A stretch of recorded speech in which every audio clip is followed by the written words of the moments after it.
والذي حج الحجيج لبيته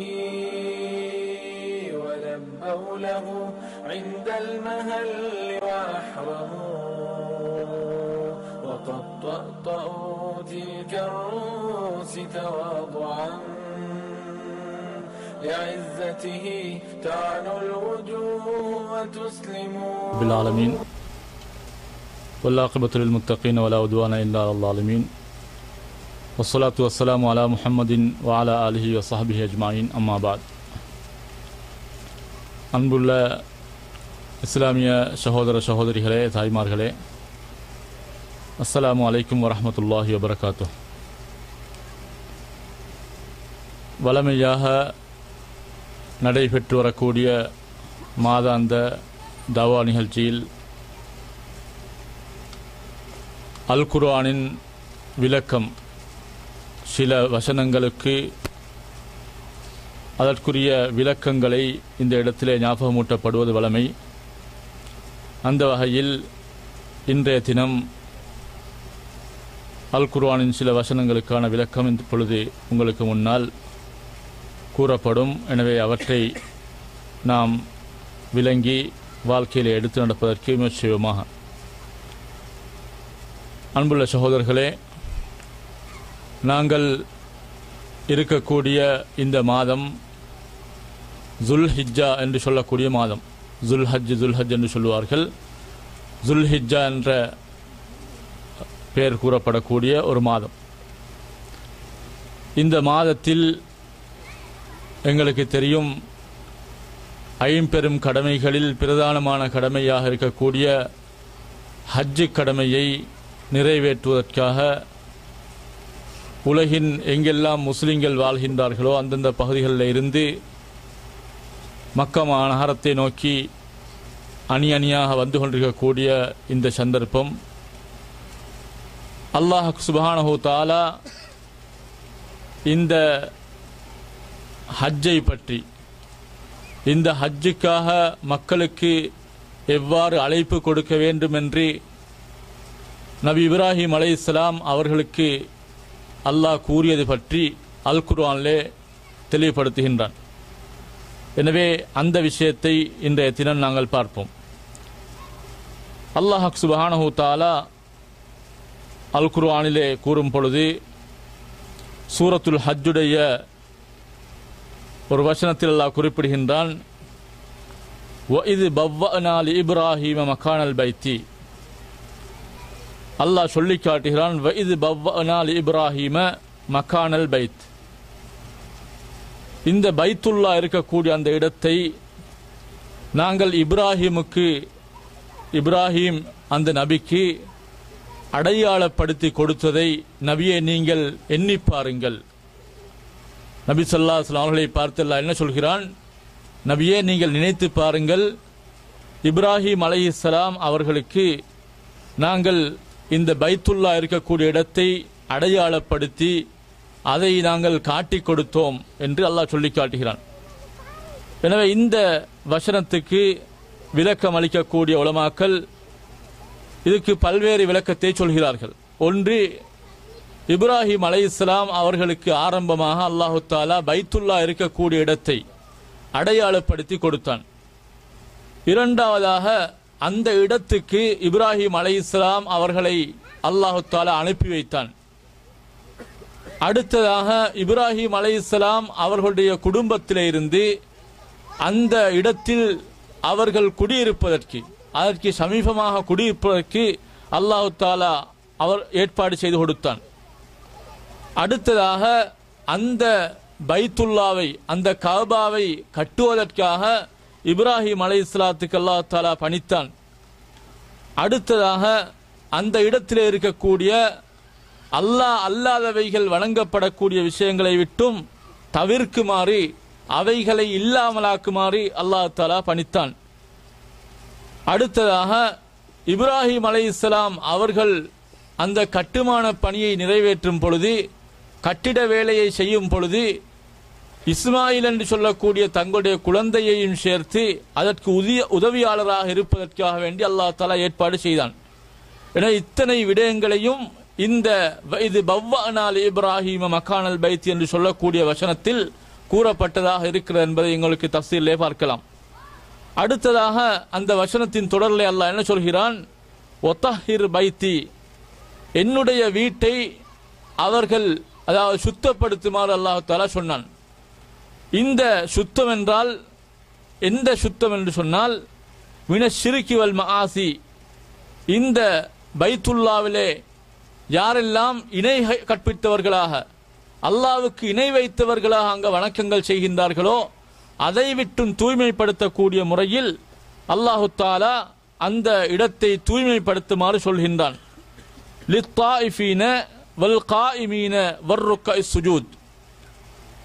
அன்புள்ள சகோதரர்களே, நபி ஸல்லல்லாஹு அலைஹி வஸல்லம் அவர்களுக்கு அல்லாஹ் சொல்லும் பொழுது இந்த வசனத்தில் எங்களுக்கு தெரியும், நபி இப்ராஹிம் அலைஹிஸ்ஸலாம் அவர்கள் கட்டிவித்த அந்த காபாவில் பின்னால் பல்வேறு விக்கிரக வணக்கங்கள், பல்வேறு சிலைகள் வைத்து வணங்கப்பட்டு கொண்டிருந்த நேரத்தில் அல்லாஹு தஆலா என்ன சொல்கிறான்? ஒத்தஹிர் பைத்தி லித்தாயிஃபீன வல் காயிமீன வர்ருக்கஇஸ் சுஜூத். யார் யாருக்கு? தவாப் செய்யக்கூடியவர்களுக்கு, அதே போன்று அங்கே நின்று வணங்கக்கூடியவர்களுக்கு. நின்று வணங்குவது என்பது பொதுவாக அல் முகீமீன் அல் இபாதத்தி மினல் இபாதாத் மின் ஸிக்ரின் வ கிராஅத்தின் வ தஅல்லுமி இல்மின் வ தஅலீமிஹி, அதாவது அங்கே என்னென்ன வணக்கங்கள் எல்லாம் செய்யப்படுமோ, ஸிக்ர் செய்வது, குர்ஆனை எடுத்து ஓதுவது, மார்க்க விடயங்களை கற்றுக்கொள்வது, மார்க்க விடயங்களை படித்துக் கொடுப்பது, இப்படி பல்வேறு வணக்கங்கள் வழிபாடுகளை செய்யக்கூடியவர்களுக்கும் ஒரு ருக்கஇஸ் சுஜூத், அதே போன்று ருக்கு சுஜூது செய்யக்கூடியவர்கள், அப்படி என்றால் அங்கே தொழக்கூடியவர்கள், இவர்களுக்காக வேண்டி அந்த இடத்தை தூய்மைப்படுத்துமாறு அல்லாஹு தஆலா அங்கே கட்டளையிடுகின்றான். அன்புள்ள சகோதரர்களே, அதே போன்று பார்க்கின்றோம், அதற்கு பின்னால் அல்லாஹு தஆலா இப்படியான கட்டளைகளை பிறப்பித்ததற்கு பின்னால் வஅஸ்ஸின் ஃபின்னாஸி பில் ஹஜ், இப்ராஹிம் அலைஹிஸ்ஸலாத்துக்கு அல்லாஹ் சொன்ன செய்தி வஅஸ்ஸின் ஃபின்னாஸி பில் ஹஜ் யஅதூக ரிஜாலன், நீங்கள் மக்களுக்காக வேண்டி இந்த ஹஜ்ஜுக்காக வேண்டி வரும்படி அழைப்பு விடுப்பீராக. நபி இப்ராஹிம் அலைஹிஸ்ஸலாம் அவர்களுடைய அழைப்பு இன்று வரைக்கும் யாரெல்லாம் அந்த ஹஜ்ஜுக்கு செல்கிறார்களோ அல்லாஹ் அந்த அழைப்பை எத்தி வைத்து அவர்களின் மூலமாக அந்த ஹஜ்ஜுடைய பாக்கியத்தை கொடுத்து கொண்டிருக்கின்றான். ஆண்களாக, பெண்களாக, வயோதிபர்களாக, வாலிபர்களாக இன்று எங்கிருந்தெல்லாம் ஹஜ்ஜுக்காக வந்து கொண்டிருக்கின்றார்களோ இந்த இப்ராஹிம் அலைஹிஸ்ஸலாம் கொடுத்த அந்த அழைப்பை அல்லாஹு தஆலா யார் யாருக்கெல்லாம் அந்த பாக்கியமாக ஆக்கி வைத்தானோ அவர்களுக்கு தான் செல்லக்கூடிய வாய்ப்பை அல்லாஹ் கொடுத்து கொண்டிருக்கின்றான். அன்புள்ள சகோதரர்களே, இந்த வசனத்தில் இப்ராஹிம் அலைஹிஸ்ஸலாம் அவர்களுக்கு அந்த ஏவலை அல்லாஹு தஆலா கொடுக்கின்றான், அழைப்பு விடுங்கள் என்று சொல்லி அல்லாஹ் சொல்கிறான். அதுக்கு பின்னால் அல்லாஹ் சொல்கிறான், அழைப்பு விடுத்ததற்கு பின்னால் மக்கள் எப்படி அங்கே வருவார்கள்? யஅதூக ரிஜாலன், உங்களிடத்தில் அந்த இடத்துக்கு, அந்த காபா இருக்கக்கூடிய இடத்துக்கு அவர்கள் எப்படி வருவார்கள்? ரிஜாலன், நடந்தவர்களாக வருவார்கள், கால்நடையில் வருவார்கள். எத்தனையோ மைல்களில் இருந்து, மைல்களுக்கு அப்பால் இருந்து மக்கள் இன்றும் கூட கால்நடைகளாக, நடந்தவர்களாக வரக்கூடிய காட்சிகளை நாங்கள் பார்க்கின்றோம். இப்படியாக சில காலங்களுக்கு முன்னால், அதாவது எமது ஊர்களில் இருந்து கூட சில மக்கா நகருக்கு வந்ததற்கு பின்னால் மதீனாவுக்கு, அதே போன்று இன்னும் சில அண்டை ஊர்களுக்கெல்லாம் நடந்து சென்றவர்கள் இருக்கின்றார்கள். எமது ஊரிலே கூட சில பேர்களை கேள்விப்பட்டிருக்கின்றோம், வசதியற்றவர்களாக ஹஜ்ஜுக்கு வந்து மதீனா வரைக்குமே நடந்து சென்ற செய்திகளை கேள்விப்பட்டிருக்கின்றோம். எனவே அன்புள்ள சகோதரர்களே, அல்லாஹு தஆலா இந்த இடத்தில் இந்த கஅபாவுக்காக, இந்த ஹஜ்ஜை நிறைவேற்றுவதற்காக ரிஜாலன், நடந்தவர்களாக வருவார்கள். வஅலா குல்லி லாமிரின், அடுத்தது அல்லாஹ் சொல்கிறான், மெலிந்த ஒட்டகைகளில் கூட வருவார்கள். அவர்களுடைய ஒட்டகைகள் மெலிந்ததாக இருந்தாலும் கூட அவைகளை கூட பொருட்படுத்தாமல் அவர்கள் வருவார்கள். அதே போன்று யஅதூன மின் குல்லி ஃபஜ்ஜின் அமீக், தூரமான எந்தெந்த ஊர்கள் எல்லாம் இருக்கின்றனவோ, எந்தெந்த நாடுகள் எல்லாம் இருக்கின்றனவோ அந்த இடங்களில் இருந்தெல்லாம் இந்த ஹஜ்ஜுக்காக வருவார்கள். அன்புள்ள சகோதரர்களே, எனவே தான் என்று பார்க்கின்றோம், கூட்டம் கூட்டமாக ஒவ்வொரு நாடுகளிலேயும் கூட இன்னும் அதிகமான மக்களுக்கு இந்த, அதாவது எங்களுக்கு அனுமதி கிடைக்க மாட்டாதா என்ற ஏக்கத்தோடு இருக்கக்கூடிய நிலைமையை பார்க்கின்றோம். இந்த ஹஜ்ஜுக்காக எத்தனை லட்சங்கள் செலவழித்தாவது நாங்கள் வர வேண்டும் என்பதற்காக வேண்டி இன்று பல இடங்களிலே எத்தனையோ பேர்கள் அங்கே வந்து கொண்டிருக்கக்கூடிய காட்சியை பார்க்கின்றோம். இது யாருடைய கட்டளை? இப்ராஹிம் அலைஹிஸ்ஸலாம் மூலமாக அல்லாஹு தாலா அந்த அழைப்பை கொடுத்தான். அந்த கட்டளையை தான் நிறைவேற்றிக் கொண்டிருக்கின்றார்கள். அல்லாஹு தாலா இவைகளை சொல்லிவிட்டு இந்த ஹஜ்ஜுக்காக வரக்கூடிய மக்கள் எப்படி வருவார்கள் என்றெல்லாம் சொல்லிவிட்டு அல்லாஹு தாலா எந்த காரணத்துக்காக வருவார்கள் அதையும் அல்லாஹ் சொல்லி காட்டுகிறான். இவர்கள் வரக்கூடியவர்கள் எதற்காக வருவார்கள்? லியஷ்ஹது மனாஃபிஅ லஹும். அல்லாஹ் சொல்லி காட்டுகிறான், அவர்கள் இந்த பைத்துல்லாவுக்கு வந்து இங்கே இருக்கக்கூடிய நன்மைகளை பிரயோசனங்களை பெற்றுக்கொள்வதற்காக வருவார்கள். அன்புள்ள சகோதரர்களே, எங்களுக்கு தெரியும் பல்வேறு பிரயோஜனங்கள் இருக்கின்றன. சில பேர் வருகிறார்கள், ஹஜ்ஜை முடித்துவிட்டு அங்கே வியாபாரம் செய்வதற்கு வருவார்கள். இன்னும் சில பேர்கள் ஹஜ்ஜிக்காக வேண்டி செல்வார்கள், அந்த ஹஜ்ஜையும் செய்வார்கள். உள்ளத்திலே அவர்கள் சில பொருட்களை கொண்டு போய் வியாபாரம் செய்வார்கள். சில பேர் சொல்லுவார்கள், இது கூடாது, ஹஜ்ஜிக்காக போவதில்லை, வியாபார நோக்கத்திலே போகிறார்கள் என்று சொல்லுவார்கள். அன்புள்ள சகோதரர்களே, அல்லாஹ் சொல்லக்கூடிய இந்த வார்த்தையிலே அல்லாஹ் என்ன சொல்கிறான்? லியஷ்ஹது மனாஃபிஅ லஹும். அவர்களுக்கு இருக்கக்கூடிய பிரயோஜனங்களை பெற்றுக்கொள்வதற்காக. இந்த பிரயோஜனங்கள் என்றால் என்ன? இந்த ஆயத்துக்கு உலமாக்கள் கொடுக்கக்கூடிய விளக்கம் என்ன? இப்னு அப்பாஸ் ரலியல்லாஹு அன்ஹு அவர்கள் கொடுக்கக்கூடிய விளக்கம் என்ன என்பதை நாங்கள் விளங்க வேண்டும். இந்த இடத்திலே அல்லாஹ் சொல்லக்கூடிய விஷயம், அதாவது இந்த ஹஜ்ஜுக்காக வந்து ஒரு வகையில் அவர்கள் பெறக்கூடிய பிரயோஜனம் மினல் இபாதாத்தில் ஃபாலிலா, மேலதிகமான நன்மைகளை பெற்றுக்கொள்கிறார்கள். ஒன்று ஹஜ்ஜு செய்கிறார்கள், அது ஒரு ஆகப்பெரிய பிரயோஜனம். இரண்டாவது ஹரத்திலே போய் தொழுகிறார்கள், ஒவ்வொரு தொழுகைக்கும் ஒவ்வொரு லட்சம் நன்மை கிடைக்கிறது. அந்த இடத்திலே சென்று விட்டால் அங்கே செய்யக்கூடிய உம்ரா, அதற்கு வேறு நன்மை இருக்கிறது. இப்படியான பல்வேறு பிரயோஜனங்களை அல்லாஹு தாலா இந்த கஅபா இருக்கக்கூடிய பூமியிலே மாத்திரம் வைத்திருக்கிறான். வேறு எங்கேயும் இந்த பூமியிலே உலகத்திலே எங்கேயும் செய்ய முடியாத அளவு நன்மைகளை அல்லாஹு தாலா வாரி வழங்கக்கூடிய ஒரு இடமாக, மக்கள் அந்த இடத்துக்கு வர வேண்டிய ஒரு இடமாக அல்லாஹ் வைத்திருக்கிறான். இது ஒரு வகையிலே பிரயோஜனம். அவர்கள் பெற்றுக்கொள்ளக்கூடிய நன்மை அவர்களுக்கு, அதாவது அல்லாஹ்வுடைய புறத்திலே இருந்து கிடைக்கக்கூடிய நன்மையாக இது இருந்து கொண்டிருக்கிறது. இன்னும் பிரயோஜனம் இருக்கிறது. இந்த வசனத்துக்கு விளக்கம் சொல்லும் பொழுது வமனாஃபி துன்யவியா மினத் தகஸ்ஸுப், இதன் மூலமாக வியாபாரங்கள் செய்வதன் மூலமாக ஹலாலான வியாபாரங்களை செய்கிறார்கள். மார்க்கத்திலே தடை கிடையாது. ஹஜ்ஜுக்காக சென்றவர்கள் ஹஜ்ஜை முடித்ததற்கு பின்னால் அல்லது ஹஜ்ஜுடைய சந்தர்ப்பத்தில் அவர்கள் வியாபாரங்கள் செய்துவிட்டால் மார்க்கத்திலே தடை கிடையாது. அதை குறை சொல்ல முடியாது. இவைகளை எல்லாம் அல்லாஹ் வைத்திருக்கிறான் என்பதைத்தான் இந்த வசனம் சொல்லி காட்டுகிறது. எனவே அன்புள்ள சகோதரர்களே, இதிலே அதாவது இரண்டு விதமான பிரயோஜனங்களும் இருக்கின்றன. ஒன்று ஆத்மீக பிரயோஜனம், அடுத்து லௌகீக பிரயோஜனம். இந்த இரண்டு விதமான பிரயோஜனங்களும் இருந்து கொண்டிருக்கிறது என்பதை இந்த வசனத்தின் மூலமாக விளங்கிக் கொள்ளலாம். எனவே ஒரு வகையில் நாங்கள் சுருக்கமாக சொல்வதாக இருந்தால், ஒன்று மனாஃபியுல் ஆஹிரா, எனவே மறுமை சம்பந்தப்பட்ட பிரயோஜனம், அதுதான் ஃபரில்வானுல்லாஹ், அல்லாஹ்வுடைய பொருத்தம் கிடைக்கிறது. அல்லாஹ்வுக்காக வேண்டி இந்த ஹஜ்ஜு கடமையை நிறைவேற்ற வேண்டும், இதன் மூலமாக அதிகமான நன்மைகளை பெற்றுக்கொள்ள வேண்டும் என்ற தூய எண்ணத்தோடு ஒருவர் சென்று அங்கே ஹஜ்ஜை நிறைவேற்றுகின்ற பொழுது அவருக்கு கிடைக்கக்கூடிய ஆக பெரிய பிரயோஜனம் அல்லாஹ்வின் பொருத்தம் கிடைக்கிறது. அவரை அல்லாஹ் மன்னித்து அன்று பிறந்த ஒரு பாலகனை போன்று மாற்றி விடுகின்றான். தாயுடைய வயிற்றில் இருந்து எப்படி பரிசுத்தமானவனாக இந்த பூமிக்கு வருகின்றாரோ அந்த நிலைக்கு ஒருவருடைய ஏற்றுக்கொள்ளப்பட்ட ஹஜ்ஜை செய்துவிட்டால் அந்த மனிதனை மாற்றி விடுவதாக அதாவது ரசூலுல்லாஹி ஸல்லல்லாஹு அலைஹி வஸல்லம் சொல்லி காட்டுகின்றார்கள். அன்புள்ள சகோதரர்களே, எனவே அந்த பிரயோஜனம். அதே போன்றுதான் ஒட்டகங்களை, ஆடு மாடுகளை விற்பனை செய்கிறார்கள். அங்கே குர்பானி கொடுக்கக்கூடியவர்களுக்காக அங்கே ஹதி என்று சொல்லக்கூடிய இந்த தமத்து கிரான் முறைகளிலே ஹஜ்ஜை செய்யக்கூடியவர்களுக்காக வேண்டி அவர்களுக்காக வேண்டி அறுத்து பலியிட வேண்டிய மிருகங்களை விற்பனை செய்கிறார்கள். அங்கே செல்லக்கூடிய மக்களுக்காக வேண்டி அவர்களுடைய உணவு தேவைகளை விற்பனை செய்கிறார்கள். இப்படியான விற்பனைகளில் ஈடுபடக்கூடிய நேரத்தில் அந்த விற்பனை செய்து வியாபாரம் பெறக்கூடியது மூலமாக அவர்களும் நன்மைகளை பெற்றுக் கொள்கிறார்கள். இந்த இரண்டு விதமான நன்மைகளும் அங்கே இருக்கிறது என்பதைத்தான் இந்த வசனம் எங்களுக்கு சுட்டி காட்டக்கூடியதாக இருக்கிறது. அடுத்ததாக அல்லாஹ் சொல்கிறான், அவர்கள் இதற்காக வருகிறார்கள். ஒன்று அவர்களுக்கு இருக்கக்கூடிய பிரயோஜனத்தை பெற்றுக் கொள்வதற்காக.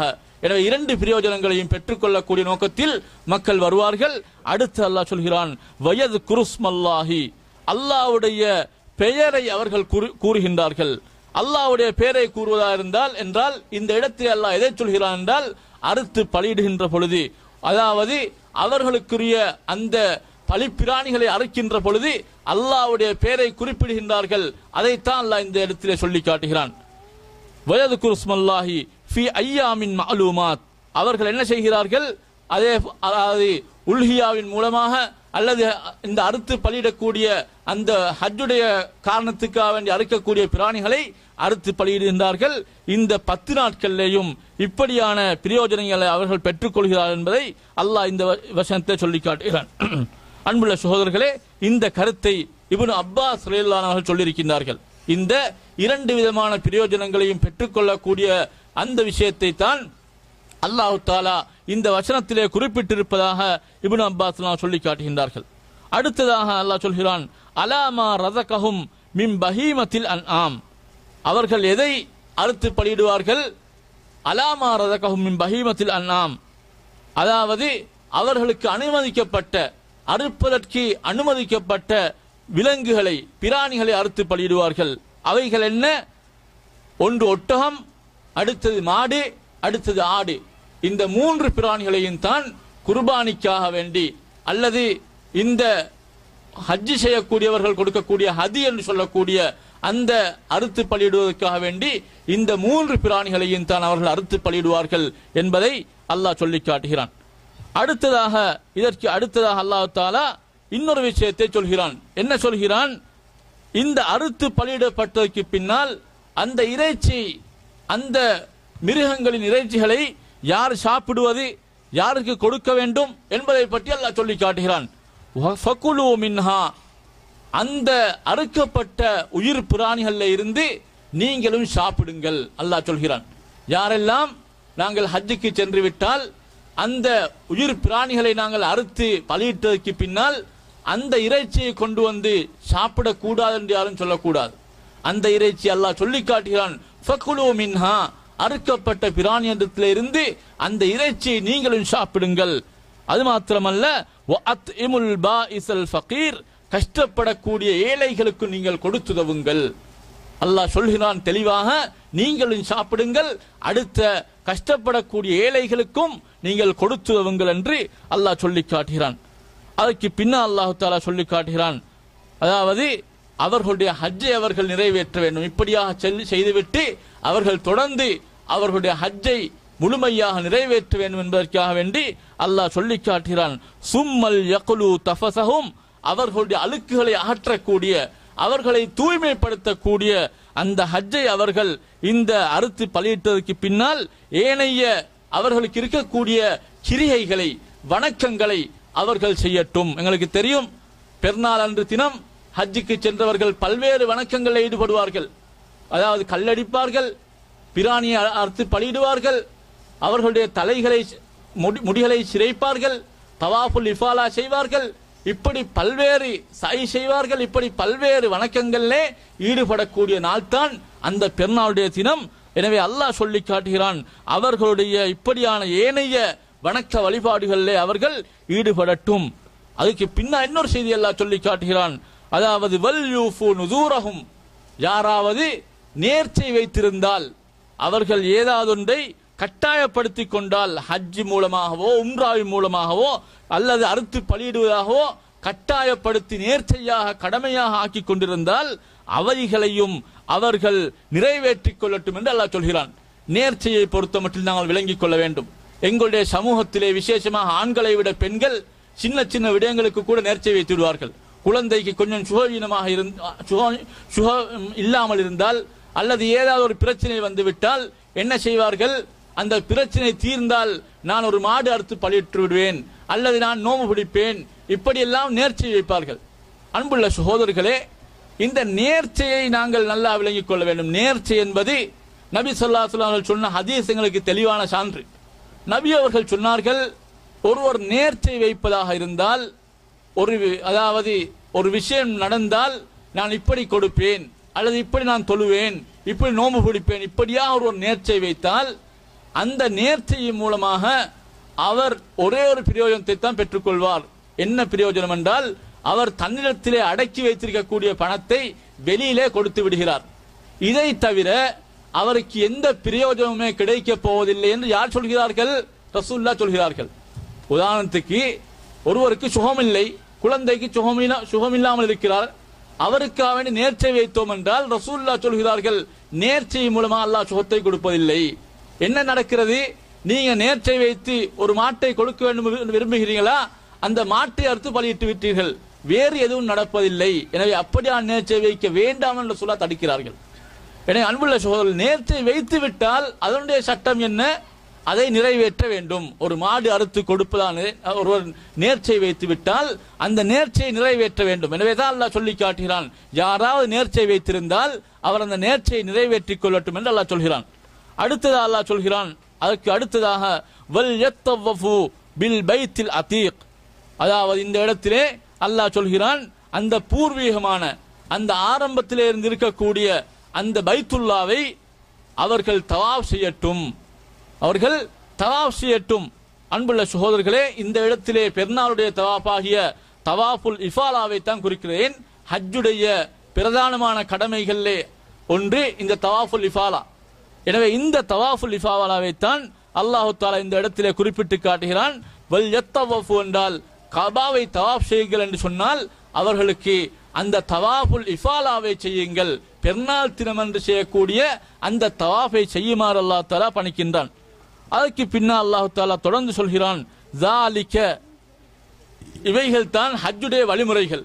அல்லாஹ் சொல்கிறான், ஸாலிக், இவைகள் அதாவது ஹஜ்ஜுடைய வழிமுறைகளாக ஹஜ்ஜுடைய ஒழுங்குகளாக இருந்து கொண்டிருக்கின்றன. வமன் யுஅல்லிம் ஹுருமாத்தில்லாஹி ஃபஹுவ கைருல் லஹு இன்த ரப்பி, அல்லாஹ் சொல்லி காட்டுகிறான், யாரெல்லாம் அல்லாஹ்வினால் கண்ணியப்படுத்தப்பட்ட அல்லாஹ்வுடைய கண்ணியமான விஷயங்களை எல்லாம் புனிதமாக்கி கண்ணியப்படுத்தி செயலாற்றுகின்றார்களோ ஃபஹுவ கைருல் லஹு இன்த ரப்பிஹி, அது அல்லாஹ்விடத்திலே அவருக்கு நன்மையானதாக இருந்து கொண்டிருக்கும். அன்புள்ள சகோதரர்களே, உண்மையிலே அல்லாஹ்வினால் கண்ணியப்படுத்தப்பட்ட எந்த விஷயமா இருந்தாலும் சரி, அந்த விஷயத்தை நாங்களும் கண்ணியப்படுத்துவோம் என்றால், அல்லாஹ்வினால் அதாவது கண்ணியமானவைகள் என்று சொல்லப்பட்ட விஷயங்களை நாங்களும் அதே அடிப்படையிலே செயலாற்றுவோம் என்றால் உண்மையிலே அதன் மூலமாக அல்லாஹ்வுடைய அன்பையும் அல்லாஹ்வுடைய பொருத்தத்தையும் நாங்கள் பெற்றுக்கொள்ளக்கூடிய வழியாக இருந்து கொண்டிருக்கிறது. உண்மையிலே அல்லாஹ்வினால் கண்ணியப்படுத்தப்பட்டவைகள் நிறைய இருக்கின்றன. அதாவது இந்த ஹஜ்ஜுடைய கிரிகைகள் ஒவ்வொன்றுமே, ஹஜ்ஜுடைய கிரிகைகள் ஒவ்வொன்றை எடுத்துக்கொண்டாலும் சரி, அதே போன்று இந்த ஹரம் என்று சொல்லக்கூடிய மக்காவுடைய மதீனாவுடைய பூமிகள், இவைகள் எல்லாம் கண்ணியப்படுத்தப்பட்ட இடங்கள். அதே போன்று இஹ்ராம் மூலமாக கண்ணியப்படுத்தப்படக்கூடிய நிலை ஏற்படுகிறது. இப்படியான அனைத்து விஷயங்களையும் நாங்கள் கண்ணியமான முறையிலே கருதி அவைகளை செயலாற்றுவதன் மூலமாக அல்லாஹ்விடத்திலே அதிகமான நன்மைகளை பெற்றுக்கொள்ளக்கூடிய வாய்ப்பு இருக்கிறது என்பதை நாங்கள் புரிந்து கொள்ள வேண்டும். அதே போன்று அல்லாஹ் தொடர்ந்து சொல்கிறான், வஹில்லத் லக்குமுல் அன்ஆமு இல்லா மா யுத்லா அலைக்கும், குர்ஆனிலே உங்களுக்கு எவைகளெல்லாம் ஹராம் என்று சொல்லப்பட்டதோ அவைகளை தவிர்த்த ஏனைய ஆடு மாடு ஒட்டகைகள் போன்ற விலங்குகள் எல்லாம் உங்களுக்கு ஹலாலாக்கப்பட்டவைகளாக இருந்து கொண்டிருக்கின்றன. உண்மையிலே அல்லாஹ் தஆலா குர்ஆனிலே சில விஷயங்களை ஹராம் என்று தடுத்திருக்கின்றான்.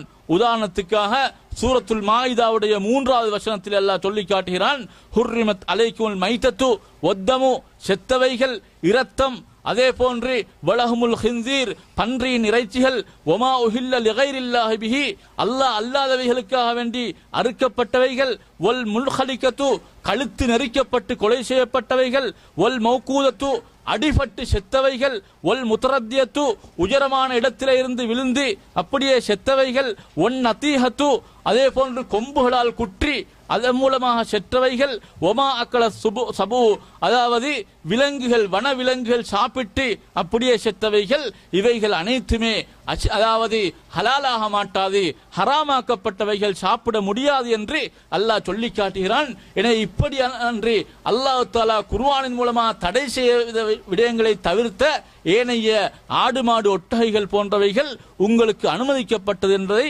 அல்லாஹ் தஆலா சொல்லி காட்டுகிறான். அதே போன்று அன்புள்ள சகோதரர்களே, அல்லாஹ் இந்த வசனத்தின் கடைசியாக அல்லாஹ் சொல்லி காட்டுகின்றான், ஃபஜ்தனிபுர் ரிஜ்ஸ மினல் ஔசானி, நீங்கள் இப்படியான இடத்துக்கு வந்துவிட்டால் அதே போன்று பொதுவாக அல்லாஹ் சொல்லி காட்டுகிறான், இதன் மூலமாக படிப்பினை பெற்று நாங்கள் விக்கிரக வணக்கங்களை நீங்கள் தவிர்ந்து கொள்ளுங்கள், இந்த மோசமான விக்கிரக வணக்கத்தை தவிர்ந்து கொள்ளுங்கள்.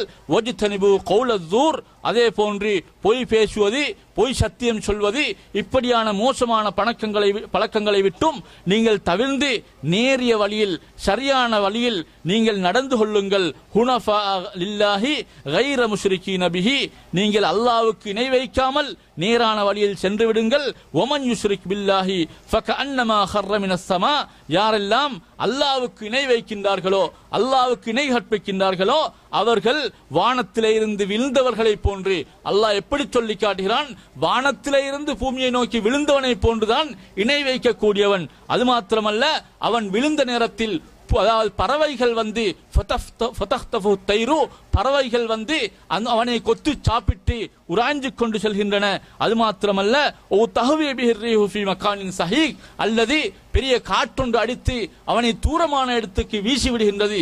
இப்படித்தான் அந்த இணை வைக்கக்கூடியவன், சிறுக்கு வைக்கக்கூடியவன் வானத்திலே இருந்து கீழே விழுந்து இன்னும் நாசமாக்கப்பட்டவனை போன்ற நிலைமையை அவன் பெற்றுக் கொள்கிறான் என்பதை அல்லாஹ் தஆலா சொல்லிவிட்டு கடைசியா அல்லாஹ் சொல்லி காட்டுகிறான், ذَلِكَ وَمَنْ يُعَظِّمْ شَعَائِرَ اللَّهِ فَإِنَّهَا مِنْ تَقْوَى الْقُلُوبِ. அல்லாஹ் சொல்லி காட்டுகிறான், இந்த அல்லாஹ்வுடைய அடையாள சின்னங்கள், இந்த மக்கமா நகரத்தில் இருக்கக்கூடிய அல்லாஹ்வுடைய அடையாள சின்னங்கள், சஃபா மர்வாவாக இருக்கலாம், அல்லது தவாஃபாக இருக்கலாம், காபாவுடைய ஆலயமாக இருக்கலாம், இப்படியான அடையாள சின்னங்களை யாரெல்லாம் கண்ணியப்படுத்துகின்றார்களோ ஃபைன்னஹா மின் தக்வல் குலூப், அது அல்லாஹ்விடத்திலே அதாவது உள்ளத்திலே இருக்கக்கூடிய உள்ளச்சத்துக்குரிய அடையாளமாக அதை எடுத்து காட்டக்கூடியதாக இருந்து கொண்டிருக்கிறது என்பதை அல்லாஹ் தஆலா சொல்லி காட்டுகிறான். எனவே நாங்கள் இந்த வசனத்தில் இருந்து விசேஷமாக யாரெல்லாம் ஹஜ்ஜுக்கு செல்கிறார்களோ அந்த ஹஜ்ஜுடைய நோக்கங்களை புரிந்து அந்த ஹஜ்ஜிலே எப்படியான முறையில் நடந்து கொள்ள வேண்டும் என்பதை இந்த வசனத்திலே விசேஷமாக சொல்லப்பட்டிருக்கிறது.